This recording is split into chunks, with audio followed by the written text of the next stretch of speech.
If you've been saving money to buy a gaming laptop, then now's actually a pretty good time to buy one because of Intel Gamer Days.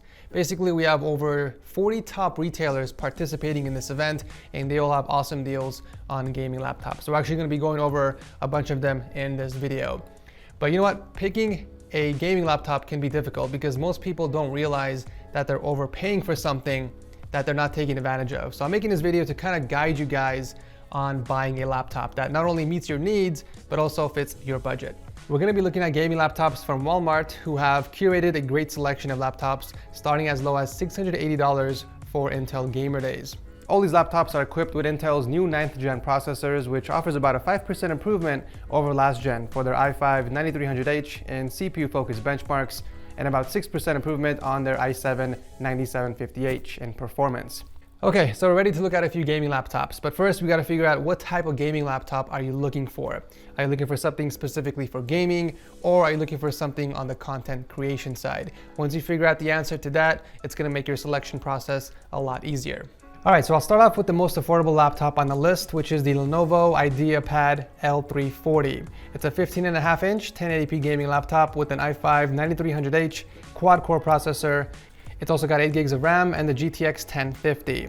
It won't get you the best performance in games, but it's enough to keep you satisfied. Most games are playable over 30 FPS in high or max settings, so if you want to get closer to 60, you're gonna have to lower the settings a bit. It has a nice, sleek design with a brushed aluminum surface, an LED backlit keyboard, and around 5 to 6 hours of battery life. When it comes to processors, always remember that clock speed is more important than core count when it comes to common, simple tasks such as gaming. Having more cores will help you get through those tedious, heavy workloads faster, for example, rendering out a video. So if gaming is your only focus, then the i5-9300H is plenty. There's no need to spend extra for a higher core count.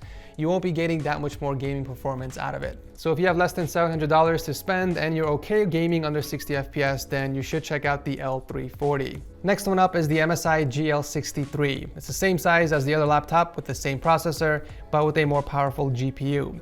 It's using the GTX 1650, which does a lot better in gaming. You can comfortably hit 60 FPS in most games. However, the only thing I don't like about this laptop is the design. It has that edgy gamer look with red accent colors and red backlighting.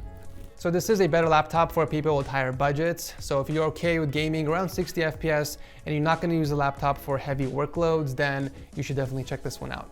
The higher the budget means the better the specs. Next up is the Lenovo Legion Y540, which starts at $950. This laptop is built really well. It has the same processor, but with 16 gigs of RAM instead, and a GTX 1660 Ti, which will get you closer to the 100 FPS average in high settings for most games. I do like the design of the Legion a lot better. It's lightweight with thin bezels, and most of the ports are located in the back, which helps keep the clutter away from you. The Legion also has great cooling. The fans don't get that loud during load, and it doesn't throttle because the heat pipes do a great job dissipating the heat. You do get a full-size keyboard with a numpad, which might take some time getting used to. It also has decent battery life, around 3 hours of use with a screen brightness of 250 nits. The extra 8 gigs does help out in multitasking, but the biggest downside of this laptop is the refresh rate. It's capped at 60 Hz. You know, if you have a 1660 Ti in your gaming laptop, it makes more sense going with the higher refresh rate. Otherwise, you're just not taking advantage of the higher frames, and the games aren't that enjoyable. It's like driving a Lamborghini in LA. You have all this speed, yet you're stuck in traffic. Is that a good analogy? I think it's a good analogy. Which is why if you have an extra $50 to spare, I do recommend going with the Asus ROG Strix GL531GU.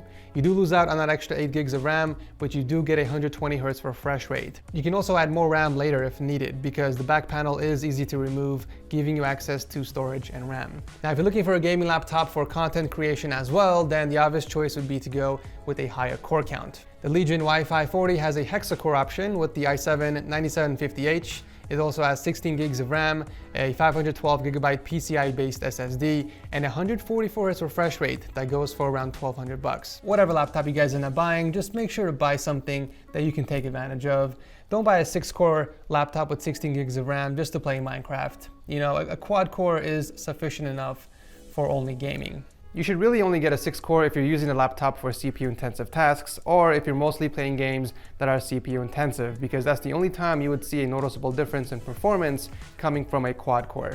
And also guys, I see this done a lot, but please avoid getting a faster GPU if your refresh rate can't support it. Basically, don't buy a laptop with a GTX 1660 Ti if your refresh rate is capped at only 60 Hz. You want the refresh rate of your display to keep up with your GPU. So for example, if you're getting over 100 FPS consistently, make sure you buy a gaming laptop with at least 100 Hz refresh rate. And that is it for my video. I hope you guys enjoyed it. If it was somewhat helpful, consider leaving a like. And if you want to see more content like this, consider subscribing. I'll drop a link to all the laptops I talked about down below if you guys want to check it out. Thanks again so much for watching, and I'll see you in the next video.